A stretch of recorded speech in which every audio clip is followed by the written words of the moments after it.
Hey everybody, thank you so much for joining us on World of Weather. I really hope you watched yesterday's lesson because yesterday we talked all about lightning, how lightning forms, what is lightning, why do we see it with some storms and not others, and we talked about thunder and what thunder is and how it relates to lightning. So if you missed part one of our lesson yesterday, please go back and watch it because it will make everything make sense once you watch today's lesson. If you didn't catch yesterday's lesson, certainly something you'll want to do.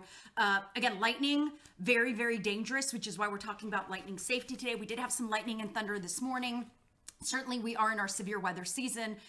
So lightning comes with the territory with these thunderstorms and could see additional lightning later today, this afternoon. So a lot to talk about. Again, lightning, it's electricity. It's very powerful. It is attracted to items that are higher up. So buildings, trees, anything that sticks up is easier, more prone to getting struck by lightning. And when lightning strikes something, it lets off an incredible amount of heat. In fact, the air around the lightning strike heats up to 54,000 degrees Fahrenheit. That is 5 times hotter than the surface of the sun. So you do not want to get struck by lightning. You do not want to be anywhere near lightning. And again, because lightning sends out those stepped leaders that we talked about yesterday, it's looking for tall objects. So you do not want to be one of those tall objects. General rule of thumb, if you hear the thunder, the lightning is too close, you need to go inside. So don't say, oh, I started counting between when I saw the lightning and I heard the thunder and it was 25 seconds. That means it's 5 miles away. I'm fine. No, if you hear the thunder, go inside. When swimming, when outside, this is a big rule we use a lot. Once you hear the thunder, so the last time you hear the thunder, you wait 30 minutes before you go back outside, 30 minutes. So let's say you look at your watch and it was 2 o'clock when you heard the thunder. And then you hear another clap of thunder at 2:25. You almost made it 30 minutes. You have to start all over. Start all over 30 minutes from the last time you hear thunder. So we are talking about lightning safety. We are talking about who tends to get hit by lightning, what they're doing when they get hit by lightning, and where you need to go if there is lightning. So this is a really valuable lesson. In the summer months, we get of lightning. In the spring months, we get a lot of lightning. So these are all things, useful things that you can take with you as we head into the rest of the severe weather season and into the summer. So today's World of Weather, we are talking about lightning and lightning safety. So everybody, let's talk about those who do get hit by lightning. Unfortunately, it does happen. It's something we don't want to happen, but we want to make it so this number is 0. So we're going to do everything we can to make it so people do not get struck by lightning. But this is from the National Oceanic and Atmospheric Administration, and they're keeping track of those who did get struck by lightning and those who die by getting struck by lightning. And the number one activity that people are doing is fishing. We talked yesterday how metal is a good conductor of electricity, air is not. So we talked about not wanting to be on high objects or under a tree. But another thing you'll want to keep in mind is you don't want to be holding anything that's metal. So you don't want to be holding a fishing pole. You don't want to be holding a golf club. You don't want to be holding a baseball bat. If you're holding metal and there is lightning outside, that lightning will be attracted to you.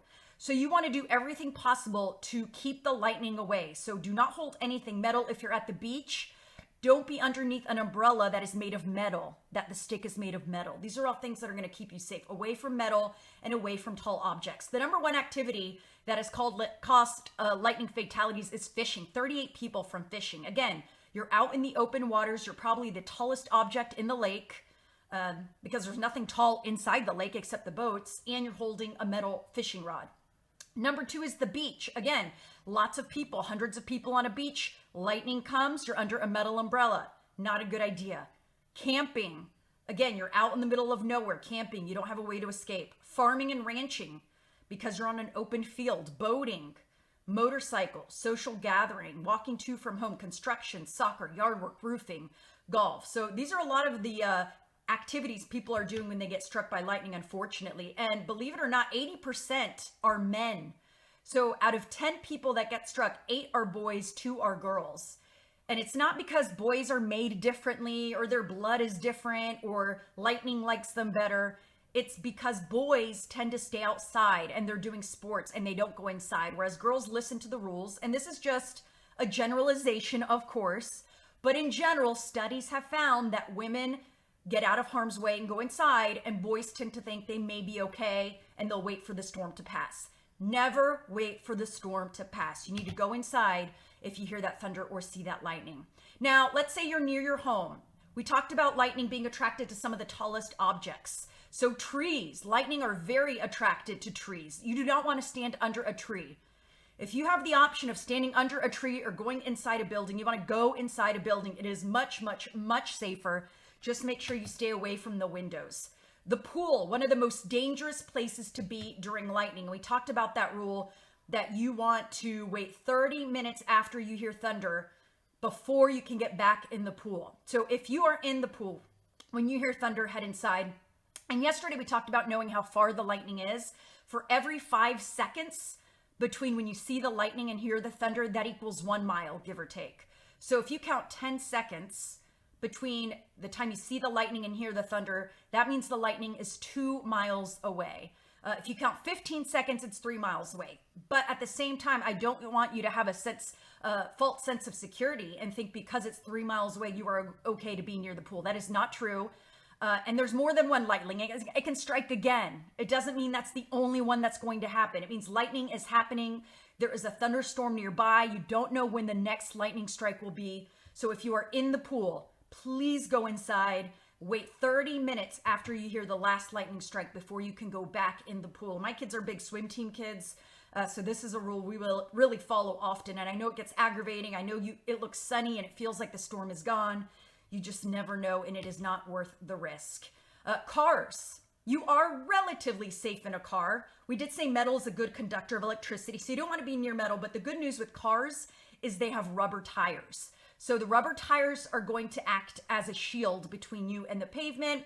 You do want to stay away from the windows again, and you do have some protection. You don't want to stay in there if you have the option of going inside.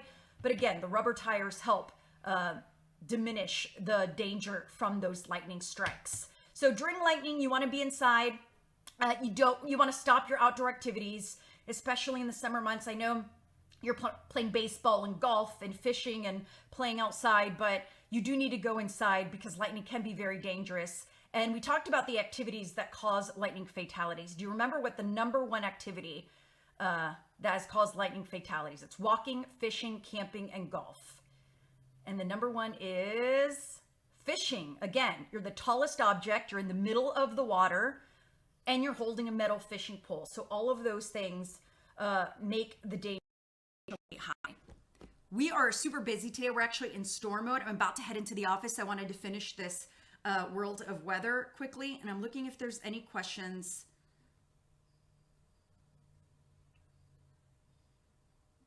Bob asked if there's a time delay is increasing.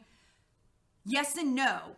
If the time is increasing, it does mean that that lightning is getting further, but there could be another storm coming. It's not just one thunderstorm. Sometimes you could have multiple thunderstorms causing lightning. So while one storm could be moving away, another one could be moving closer. So certainly that's not a good judge as far as if you're in the clear. The best way to know if you're in the clear is waiting 30 minutes from the last hear of thunder. That's the only way to guarantee. And then if you're another one, you have to start counting 30 minutes all over again. Hi, Everett. Let's see. Oh my gosh, John, how are you?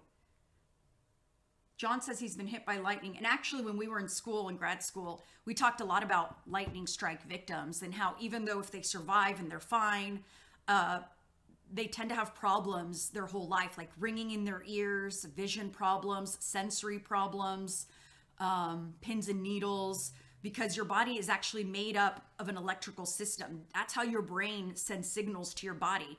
Your brain sends signals that you feel pain or that you need to move. And because our body is actually very electrical, when you get struck by lightning, it messes with that system of how your body functions.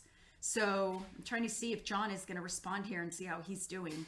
So hopefully, John, you were far enough away from the strike that you don't have any long-term effects. But again, studies have found that those who have been struck really tend to suffer with at least some kind of repercussions, I should say, through the rest of their life. So I'm going to head out. I'm going to cut this short. It looks like we have no more questions. We have the risk of severe weather today, level 2 risk. Really good news is that threat level has diminished significantly. We've gone from a 10% chance of tornadoes in Atlanta to a 2% chance of tornadoes. Does look like that highest amount of rotation is well to our south over middle and south Georgia. So that's really good news here for us for the metro area, but we still could see some strong damaging winds and very heavy rain through the afternoon. And we're gonna have team weather coverage getting you through that. We've had some reports of damage in Polk County, some trees down. That is from wind damage. So that's something we'll be watching. We'll have crews there show you that damage starting at 4. Everyone have a great day. We'll see you tomorrow for World of Weather at 1:15, and I'll see you for the weather forecast at 4 p.m.